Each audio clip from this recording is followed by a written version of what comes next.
Good evening, everyone. Thank you so much for joining our Zoom today.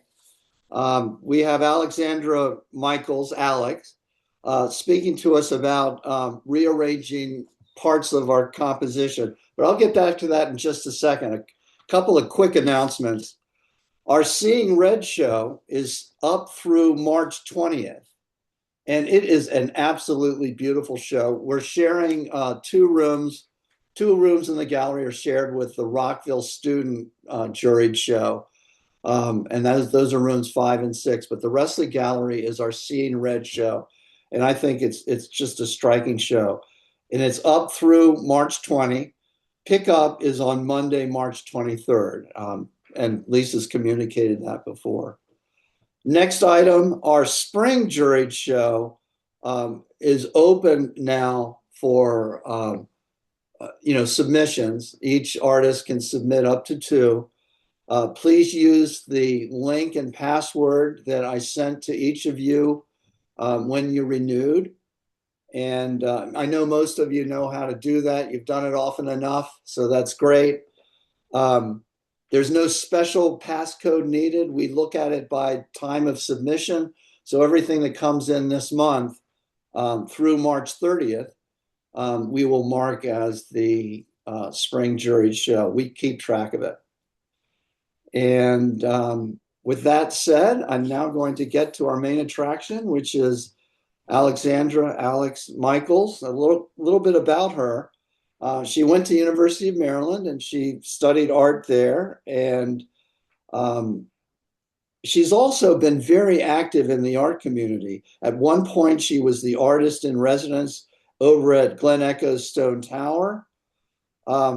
Importantly, she was a Montgomery County public school teacher teaching at the high school level. And I think she taught about every medium that's possible, from drawing to sculpture to acrylic, mixed media, excuse me, photography even. So that's great. And she was honored with Educator of the Year award in both 1994 and 2013. She also has taught over at the Viz Arts building and business over in Rockville. Alex is an illustrator. She's worked on the Kids Multicultural Art Book and published in Vermont and in Czechoslovakia. She also is the illustrator for Jazzy Jewelry by Diane Baker, Williamson Publishing. More recently, since she's has left Montgomery County Schools, I think she retired there. I'm sure they wish they could have her back, but anyway, she is now an art instructor of the Rossmoor Art Guild, and I think your classes sell out, don't they? Yeah, they're pretty full. Okay. Um, without further ado, and I know Alex will add anything that I have clumsily left out of her bio, but two more important things. One, she's an absolutely wonderful artist, very Thank creative, you, and Patrick. just wonderful. She's also a nice person, as you all know, and she's very generous of her time, hence she's sharing with us this evening. So Alex, without more ado, I'm going to turn it over to you. Thank you, Patrick. Those are very kind words, and I'm very happy to be here this evening. Talk about my work mostly. I guess my career started really in Montgomery County, and I was saying earlier that when I was hired in 1986, I had graduated in 79, but art was an elective in the state of Maryland up until that point. In 1985, I think they came up with a law that every high school student in the state of Maryland had to have 1 year of art to graduate. And then I was hired immediately, and I was hired to teach at the old Blair High School. That's where my career started. Um, and I taught everything. I taught black and white photography in the darkroom, commercial art, sculpture, ceramics, everything. And that's the life of a high school art teacher. You learn to accommodate all levels, all needs, just every medium you can imagine. And that's where I started my career. In the summers, I used to work with the little ones at VisArts. So my whole 3 decades was really at the high school level, but in the summer, I used to work with the little ones. And that just gave me a different perspective. I also have 2 children, a daughter and a son. They're both adults now, but my daughter is an art instructor in Montgomery County also. So the apple didn't fall far from the tree there. Um, I am Greek. Both of my parents were born in Greece, so I'm a first generation here. We were very poor when I was growing up, so everything I have, I'm really grateful for. And the main thing that my life centered around was education, because my parents didn't have that option. When the war came in Greece, my mother, they closed all the schools, and my mother had a third grade education. So it became very important. And so I always, appreciated that I had advantages that she didn't and my father didn't. Um, Anyways, I retired, and it's kind of funny. I didn't know where I was going to end up after I retired as far as where I was going to live. I'd lived in Montgomery County since 1970. And I went to Ocean Pines to stay with my cousin because I thought, hey, the beach would be nice. But she said it was very lonely out there in the winter, and that people only come in the summer when they want to use your house to use the ocean and everything. So I went on a tour of Leisure World, and I really didn't know anything about Leisure World. When I was growing up here, we all called it Seizure World. We had no idea what it was. But I went on a tour, and they have this amazing art studio. And so when I went on the tour and saw the art studio, I said, I need to find a place to live here. So I have a little house, and it has a garage, thank goodness, because that's where all my art stuff is. And I'm really happy here. I teach watercolor, and I do workshops and other things. And my watercolor class is Fridays. And right now, I have 17 students signed up for 15 slots. So we'll see how that works out. But I really want to talk about my art, and I know you're all artists, so that's what I want to focus on this evening. And the person I want to focus on is a man named David Daniels that I learned a lot from. So I wanted to talk about him first. So I'm going to share my screen and start talking about David first. So let me do that. And hopefully there will be no glitches.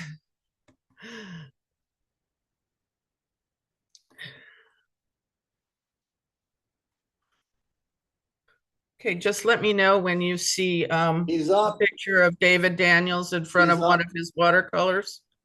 Okay, so David Daniels is known as Mr. Watercolor in this area. And when I was teaching, I had an opportunity to go to New Hampshire to a workshop that he was the presenter there. And I stayed for a whole week. I thought I understood watercolor before I met him, and he just blew me away. You can see here, this is typical of one of his pieces. He works very large. This is actually one of the smaller pieces in his repertoire.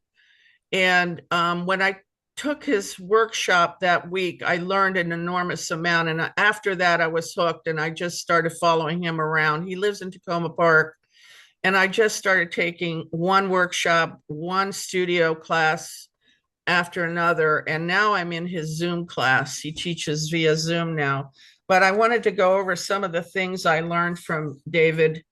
I learned about layering using the value scale. I learned how to use stencils and masks and to know the difference between the two. I learned how to use different mediums like white absorbent ground, white watercolor ground, modeling paste, and tar gel. I learned how to use Frisket, masking fluid, cutouts, collage, building texture, and rearranging the composition, which is the title of my talk. There are 2 different ways I learned how to do that. One was sort of this puzzle piece arrangement that I'm going to show you first, and then the grid method, which is what I have ended up doing a whole series of work in that style. So I owe a lot to David. He has just been my mentor, and I've just learned so much. And whatever I learned from him, I pass on to my students. And so it works both ways, and it's really helpful. So I just want to shout out to David and how much he's meant to me over the years. I'm going to go over just I want to go start with this photograph. This is Home Depot and it's caladiums. And I took this photograph and I really loved the table there with the grid in the upper right corner. I was really intrigued by the pattern there as opposed to what was in the leaf. And I thought, well, then in one of David's classes, he said, take a photograph, cut it up like a puzzle, and rearrange the parts. So this is one of the arrangements I did. I cut up the pieces and I made different arrangements. And that is actually the hardest part, is to make it all work. Once you tear that picture apart, is making all the pieces work together. So I kind of settled on this arrangement. And what I usually do is I make a Xerox copy. I make a black and white copy of my color photograph, because then I can see the values. And that's one thing that David really stresses in his work, is the value differences, the darks and the lights. And when you have it in black and white like that, you clearly can see the dark areas as opposed to the light areas. So that's really part of the process. This is one version. I did two versions and I actually sold both, much to my surprise. But this is one version, which you can see in the negative space, I did some texture. So this is one version of that. And I really like the way this broke up. And it's like a triangle, like triangularization. Your eye follows that pattern around through the composition. So that was important. That's what I mean. It's like rearranging those parts is important. And then this is another one I did where I added a little more color to the background. And I actually put salt into the wet paint. So I got some texture in there also. So this one, I really like this one too. As I said, both of them did sell. So I don't have them anymore, but I have the images. So you can kind of get an idea of how I rearranged the parts. Were these large? Were these large works? These are 9 by 12. Okay. Yeah. So so that's the original photo. And you can see how I rearranged the parts. So now I've got to go back a little bit. I had some technical difficulties in the beginning, but we got it all sorted out. I just have to skip over and go backwards. So this will all make sense. Okay. So this is a bird of paradise in the conservatory at Brookside. I was there with my grandchildren one day and took this photograph, which is a nice photograph. But one of David's assignments was, again, grid up a photograph, rearrange its parts, put it together into a new arrangement, and you'll make the composition a little more exciting. So that's what I did. Now, this is the cut up version, but my printer was running out of ink, as we've all experienced before. So the colors are not brilliant, but it gave me an idea of, putting the pieces together and how they would fit together. And once you do that, and actually for me, this is the hardest part, because you're trying to get that visual balance and it needs to make some kind of sense compositionally. And then I do the drawing. So this is where you do need some drawing skills, because this is all freehand. So I look at the gridded photograph, and then I do the drawing. This is where you become very creative, because what you're starting to do is make connections. So with my cursor, hopefully you can see this element here. I exaggerated that element and it tied in that block. And then there are little spaces where you can see I started putting things together. this is where with the pencil and your eraser, you start making little connections so that the pieces are gridded, but they start making sense as a whole. Does that make sense? Yeah. So, this is the creative part, is putting all that together. And then this is the first layer of color. So again, looking at those dark values is what I picked out first in the background. And then I started working the whole surface. So putting in a very light value. So if you're looking at the value scale, I'd say that the flower parts were a level 2, and then the background was more level 8, 7 or 8. So if you're thinking of the value scale, so I started building up the values, and this is the finished piece.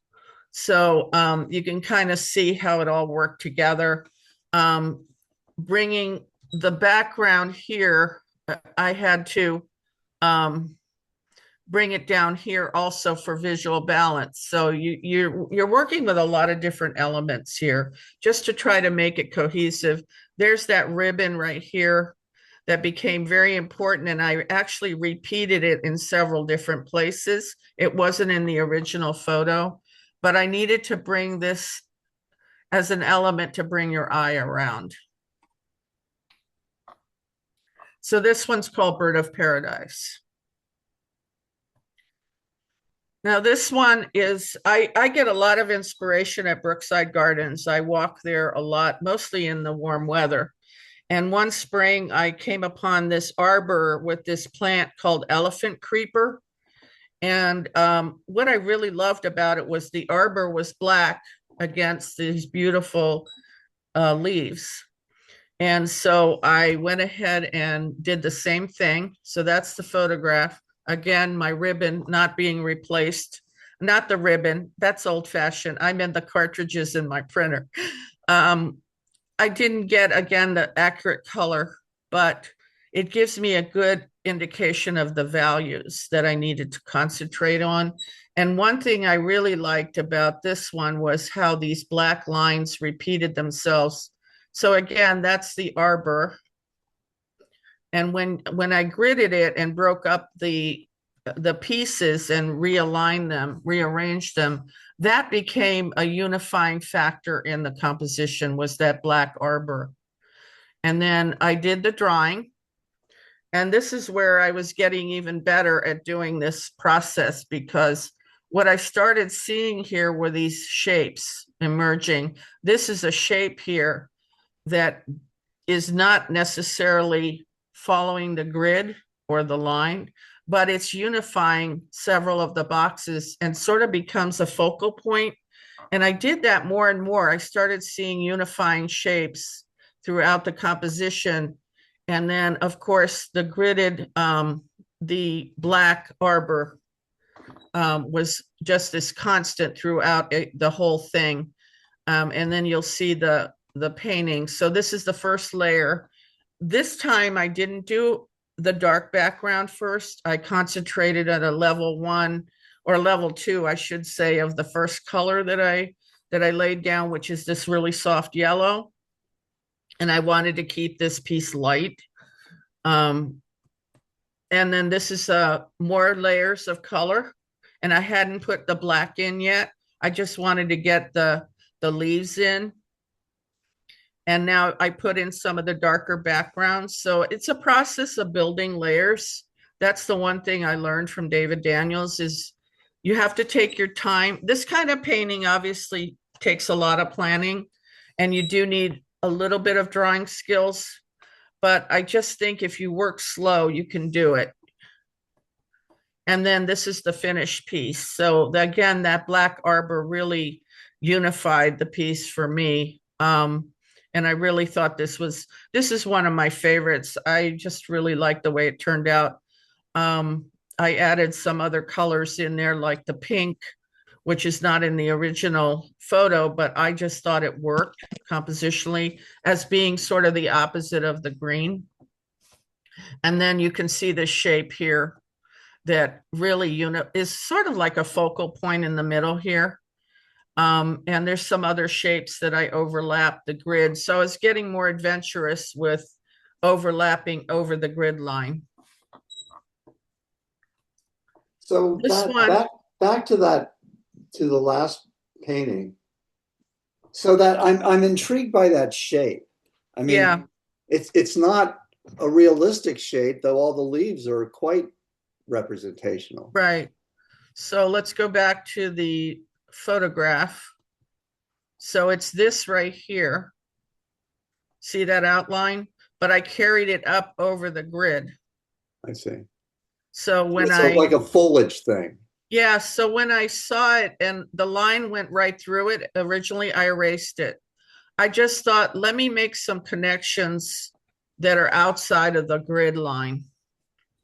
And I just think it got more creative. Great. Okay, thanks. Uh-huh. And that's the elephant creeper. That's the name of that one. This one again is the butterfly exhibit at Brookside Gardens, which I go to every year. And I'm just fascinated by the number. I don't know if you've ever been, but it's an amazing experience, just hundreds of butterflies. And I was intrigued by this one. I loved the contrast between the, I'm not sure what flower that is, but the orangey red of the flower and the green leaves and the pink and then the black in the butterfly. And I thought, well, this is a nice picture. And I was originally just going to paint it the way it is. But then I thought, let me try the grid method and rearrange these parts. So this is what I did. Now, this one actually I struggled with um, getting the pieces to kind of make sense because I was cutting up the butterfly. I didn't put its body in there. So if you see the original photo, there's the body. I kind of left that out. I just felt that it was all about the wings. So that's what the name of it came out to be, was wings. So here is the cut up photo. And I was at the open studio at one of at the clubhouse where our studio is. And I was just struggling with this because I couldn't make it make sense. So finally I came up with this arrangement and I really was satisfied with it. So then I did the drawing. So this is the drawing. But what I was not happy with was I felt like there was a lot of the butterfly parts on this side, but not enough here. So what I did was I reversed this here and I put it down here. So you can do that. You know, you're the artist. You can do what you want. So I added a part here of the butterfly that sort of made a little more sense. And then you'll see the well, this is me as I was starting. This one I started more like I worked each, well, I did a lot of the veins and everything of the butterfly detail first, and then I started working on the leaves. But you can see the butterfly part here that I repeated from here so that I would have a little more visual balance. And then this is it, you know, as I was working on it. And I just fell in love with that color of the flower. And I just repeated it throughout in several different places. And that's the finished piece. And it is was accepted. I recently joined the Montgomery Art Association, and it was accepted into the members show, which is at the Oasis Gallery. And I didn't know where the Oasis Gallery was. It's here, right here. It's in the home goods store of Macy's in Montgomery Mall. It's tucked away right beyond where the mattresses are. Believe it or not, they have this whole wing. It's a beautiful gallery, and there's my piece there, been highlighted at the Oasis Gallery. If you're ever in Montgomery Mall, it's open until the end of April, I think.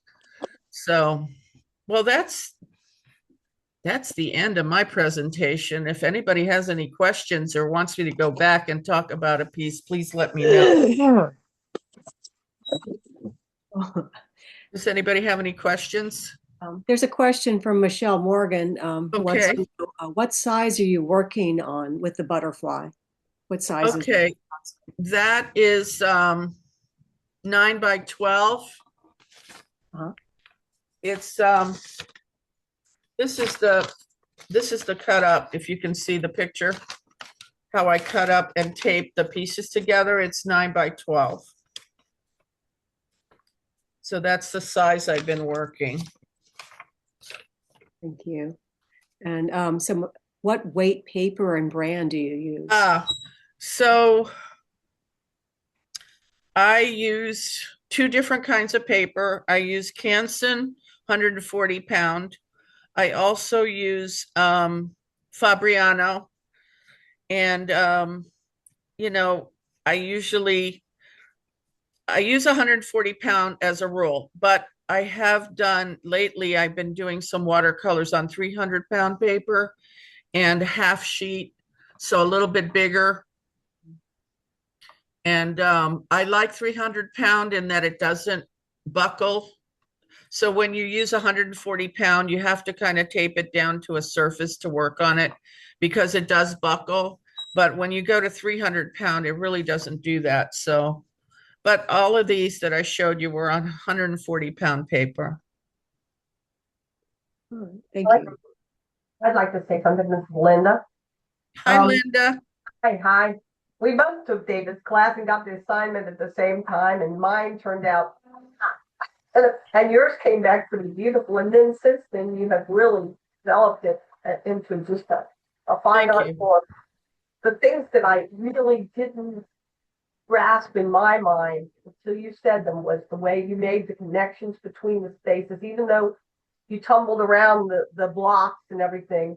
You went back in and invented stuff and put that ribbon in and things like that. Yes, to It make makes it work. me now, and I have looked at your versions in a couple of different shows, and they are absolutely magnificent. Thank you for Thank your you. talk tonight. I really appreciate it. I learned a Thank lot. you, Linda. I appreciate that. Barbara Bell wants to know, she's also a student of Dave's. Yes. Is there any frisket on any of these? No Say that frisket? again. Is there any frisket? Is there frisket on any of these? None. I don't know what frisket is. Yeah, it's Okay. masking fluid. I didn't use any on these pieces. I have used it in others, but Yeah. none of these pieces. I just, if there's a light area, I kind of just paint around it. Paint around it. Yeah. Yeah, I've been with Dave for 16 years Hi, now. Barbara. And hello, how are you? I'm good. Good. And I find your explanation of how to do this more clear than I've had in those 16 years because well, Dave tends to do a lot of things at one time. But breaking it down like this, I find that very, very helpful. Thank you. I So appreciate thank that. you for doing that. That's really Thank you. good. And then one other comment from Annette. Do you just play around with rearranging the pieces until you like the composition? Yes. Yes, and this is, if you can see this one, this took me over an hour just to come to this arrangement. It's a challenge because you're rearranging parts. They have to work though compositionally. So even though you've gridded it, so this is you can see a better idea of the grid on the back. Even though you've gridded it, you still have to, it's got to make sense somehow. So that's what took me the longest. And I actually did make a black and white copy of that because I needed to see where the values were. So I usually do that. It really, and that's a lesson I learned from David, is learning where the darks and the lights are. Does that answer your question, Annette? Okay. I think so. And I don't, Carol, Yes. do you have a? Yes, it does. Thank you. Okay. Yeah, I'm just typing in the chat, but I totally want to thank Alex so much for her explanation. I feel the same way. The step by step really clarifies, the process, and now maybe I'll feel more confident about going back and or taking a lesson or two from you, Alex. But Thank you. your paintings are exquisite, and thank you. the way you put them together is it, and as you say, you really mastered the color as well as the composition. They're beautiful. Thank you. I appreciate that. Thank you so much. Now, Danny Daniels actually was part of the Tacoma watercolor group that had a show at Glenview last year, right? Yes. Yes. Yes, Um, we have a would, show coming up, March 15th. The same group, there are 8 of us in the show with Dave at the Chinese Cultural Community Center in Gaithersburg. Oh, good. And I have to post in the RAL newsletter Please if I do. can get the write-up up. But yeah, um, we've been there before. This will be our 3rd show at the Chinese Gallery. So it's very much like, we'll have Dave, and I'm sure if you go to it, you will see where the watercolor group meets with him every week, is taking some of these kinds of methods. He's into collage now, and then painting over the collage and doing all sorts of things like that. Yeah, that's our challenge for the week right now. But this Yeah. is at Glenview, this picture I took of him. So Yeah. he was part of a larger exhibit that year. Yeah, that was our Twig, the Tacoma Watercolor Group's big show we had. Okay. That was I think it was last year. Yeah, so this picture Yeah. of David is at the Glenview Mansion. Yeah. I saw that show. I'm an oil painter, and I admired the watercolors. His, in particular, a gorgeous Barbara Bell. I always see your work. I know. It's beautiful too. Her work is Thank gorgeous you. too. Yeah. But Thank you. Alex, do you Yeah. ever cut things up and kind of go a little more free form, or do you find the grid works the best for you? I'm just curious the ways you've explored that. Yeah. Well, I think in the beginning I showed you this one. Right. So this was a little more That's free. a little different, yeah. Yeah, and more like puzzle pieces, which I enjoyed. I just find, I don't know, I guess I find the grid method very more satisfying and more of a challenge. And it's just turned into a series. Don't ask me why. I just started it, and one piece, it's just like I thought, this photograph is nice. What if I cut it up into a grid and redid it? So yeah, I have done this kind of thing before too, but Well, they have a beautiful cohesive feel in the end, and they're just knockouts. They're gorgeous. oh, thank you. Thank you. I appreciate that. Any other questions? Alex, would you like to look at some of Danny Daniels' work from the last show, the Tacoma Watercolor Group? Sure. I don't want to divert people. I mean, No, if does you anybody still have any more things to questions? share. Can I just ask her about your colors are so rich and vibrant. I'm not a watercolor painter. I have tried it before, but is there some technique that you're using to get such deeply pigmented colors? Well, one thing I do use mostly is Daniel Smith paints. Okay. And because of the quality of the minerals that I don't know if it's a he, I think there was a Daniel Smith at one point, but whatever the company uses, I really enjoy the quality of their pigments. So for me, the Daniel Smith colors are important because I get that vibrancy that I want, but each one is different. So this one is very, a lot of layers to build up the color, because you remember the original photograph was very bright, whereas the elephant ear, see how pale this is and soft? So they're different levels that I'll reach a level and I'll stop and I'll say, I think this is enough for this one. But again, it's the Daniel Smith colors that I Okay. use. Okay, there's more comments from Annette. Just going back to the butterfly painting, she says it's gorgeous, and she has a similar photograph from the last butterfly exhibit. And she wants to know if you'll be teaching acrylics again at Leisure World. Oh, I will. I probably will in September again. I'll pick it up. Okay. I got overwhelmed with a lot of things, and I had to cut back on my schedule because I have another part-time job. So I work for the University of Maryland as well. So I might pick it up again in September. Great. Great. Thank you.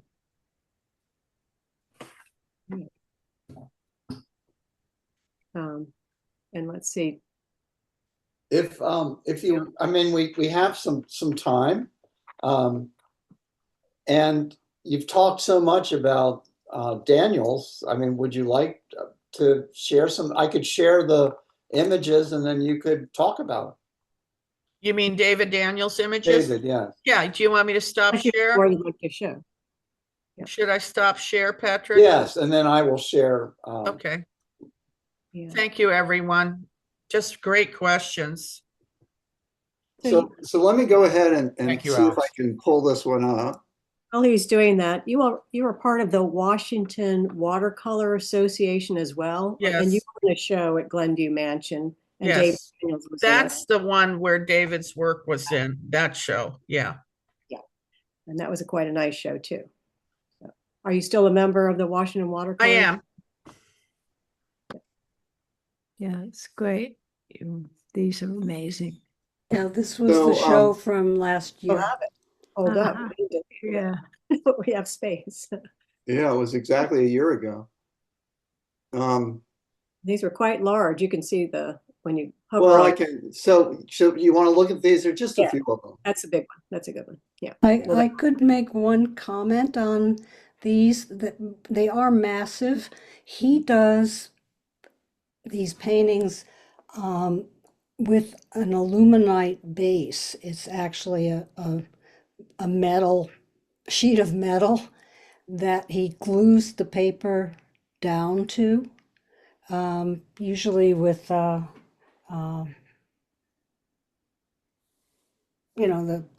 standard GOP, and then he paints on it, and it allows the paint to sit on the surface. It doesn't get sucked through the paper the same way, which makes the paint much more luminous.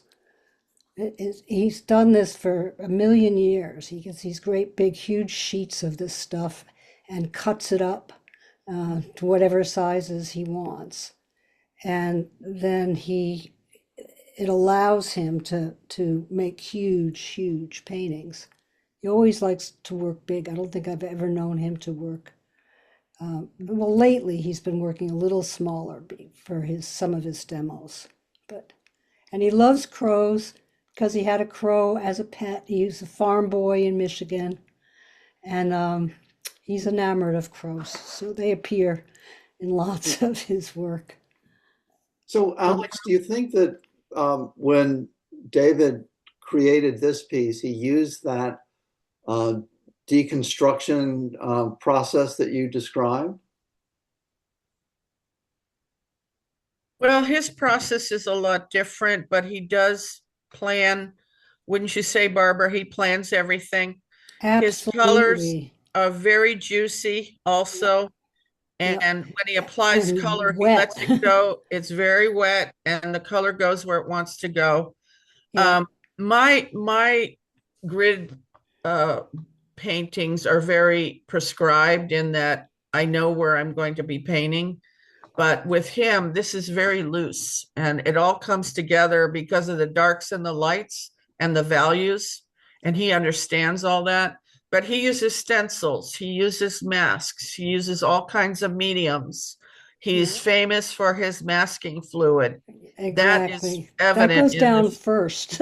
Yeah, That the always goes masking down fluid first. goes down. he's just got this process. And that's when I went to New Hampshire to that workshop, my mind was, blown because I saw this kind of work and I thought, I want to do that. I want to learn how to do that. Yeah. The first time I had a session with him, um, he took a brush and stuck it in a jar of masking material that he was using at the time and flung it across the painting. And I thought, oh my God, this is like Jackson Pollock. But he does that to keep the light in the painting. And he paints over it a lot of the time. He'll add frisket on top of areas that he's already painted, and get another, this layering thing that Alex was talking about is very, very central to the way he works and how he does things. All these little grape thingies were all frisketed at one point, and he layers everything. He puts everything in there. But he has a drawing before he does anything else. He always does a very careful drawing. It's never random, start to paint something. Although of late he's gotten much more experimental and sort of freewheeling than he used to be in terms of the planning stuff. But because he's been doing this for, I don't know, 40 years, something like that. So, should we look at another one? Yeah, let's look at another one. And I don't paint all the time with the grid method. I do different styles and different methods. So I'm not, stuck in that right now. I do it when I feel like that photograph would do really well as a grid, but that's not the way I paint all the time. No, the one you just posted of the Maryland butterfly. Oh yeah, is sort of a much more checker traditional spot thing, butterfly. Yeah, it's absolutely gorgeous. Thank you. Absolutely beautiful. There's a question from June about, do you put your drawing on tracing paper? Are you asking me? Yeah, Alex. So yes, I do. Yeah, I do. enough for Dave. Sometimes I make a tracing first, and it depends on what I'm working on, but I have done tracings. None of the grid paintings are traced. I just work directly on the paper, but I use tracing paper a lot also to transfer an image. I'll also I'll do a tracing and then I'll put the watercolor paper over it at my kitchen window and I'll trace what I see on the tracing onto the paper. So yes, I use tracing paper quite a bit. You can also use a projector. And people say, oh, you should use a projector. But Dave uses a projector all the time for his initial drawings. He'll often compose like the way you were talking about on his computer and rearrange things, and then he'll project it to get the drawing. Just like Vermeer and his yes. Yeah. Camera obscura thing, whatever that thing was called. Camera obscura. Camera obscura. I pulled up this geranium one just because it's huge. What are the dimensions? It's massive. You have the dimensions? Go back. Yeah. I'm sorry. What 16. you'll also notice in here is his use of stencils. So he uses stencils not as a stencil per se, but what he calls it a mask. So he also produces his own stencils, and they're for sale at stencilgirl.com if you're interested. But he'll put a stencil down and put paint in it and leave it for 24 hours. And when he lifts it up, there are all these interesting shapes that are on the paper. And you can see a lot of that in this piece. So 60 by 36. So that's gigantic. He also incorporates actual leaves. And a lot of his paintings have ginkgo leaves, of which he's particularly fond. they will be embedded in the paintings. And you know, they're glued down and you wouldn't know that they're actually there, but they're there. Organic. Yeah, very, very. Oh, great. Dave is really a master of negative space. I mean, all of his paintings, he utilizes negative space very well and concentrates on that. Speaking to your point, Barbara, he has embedded little emojis and some of them, little stencils He of does. I don't know, prehistoric things and stuff, Yeah, and you'll be looking at his painting, and then all of a sudden you'll go up close and there's this little tiny stencil in there that he has stenciled in that's just to be among the stuff. that's very true. I've Just thing at finally all, just like a little elf. I finally bought a painting from him. When he will put his paintings up for sale for charity. And all the money from the sale goes to whatever the charity is that he's working with.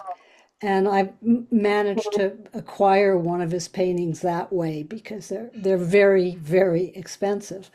Uh, and I asked him, I said, "Did you sign this?" And he said, "Oh yeah, I signed it." And it has taken me about 2 months to find where he signed it because he buries things. Exactly what you were saying, Linda. I mean, he has this thing about little secrets embedded, including his name. Here's And the signature on this one right here. oh yeah, well that's much clearer than on the painting that I have. I literally put it on a stem that writing downhill, and I literally I couldn't find it.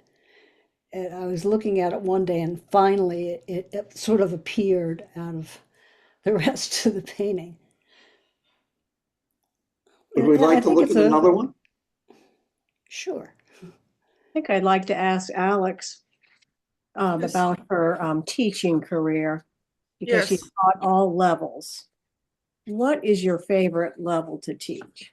Was it elementary, high school, or what you're doing now? I really love the adults because they don't talk back You know, are you kidding? and they're so grateful.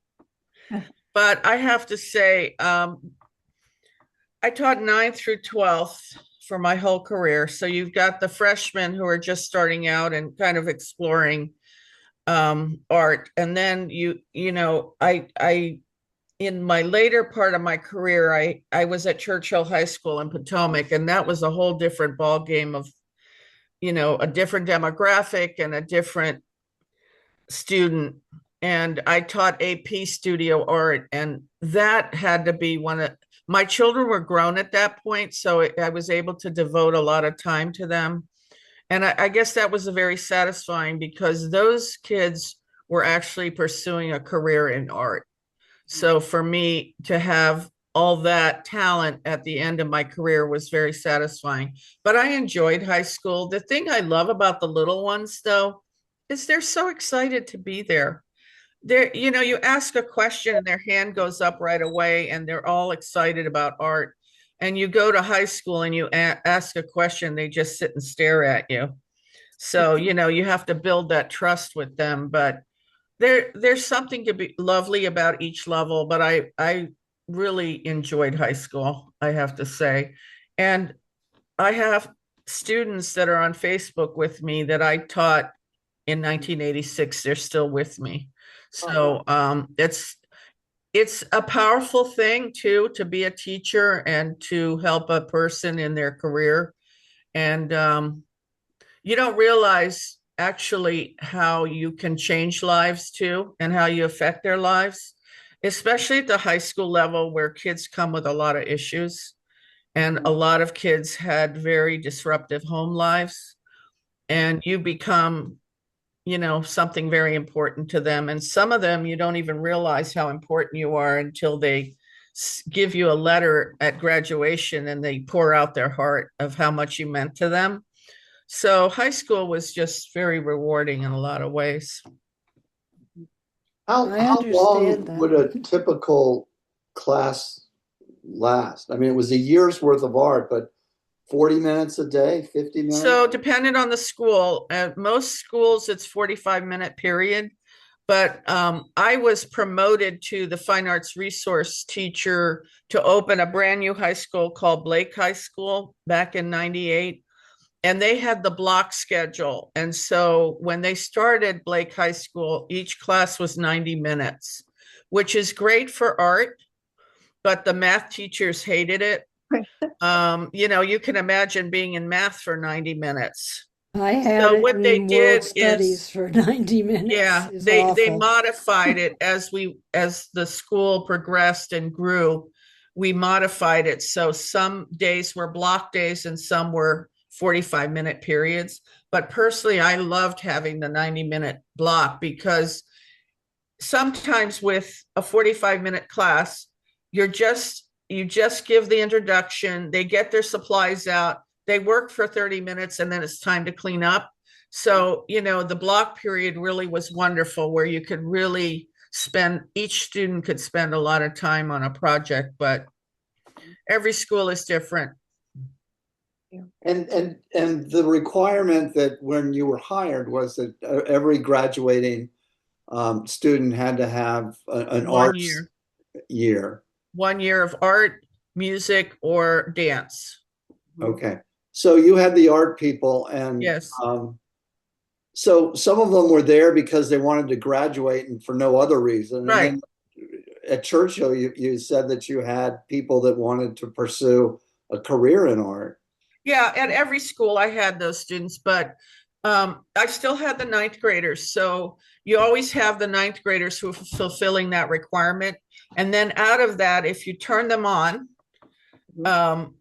then a lot of them will take another class and another class. And the next thing you know is you've got these budding artists that want to make a career out of it. So most freshmen had to take the foundations of art class in the beginning to get their fine arts requirement.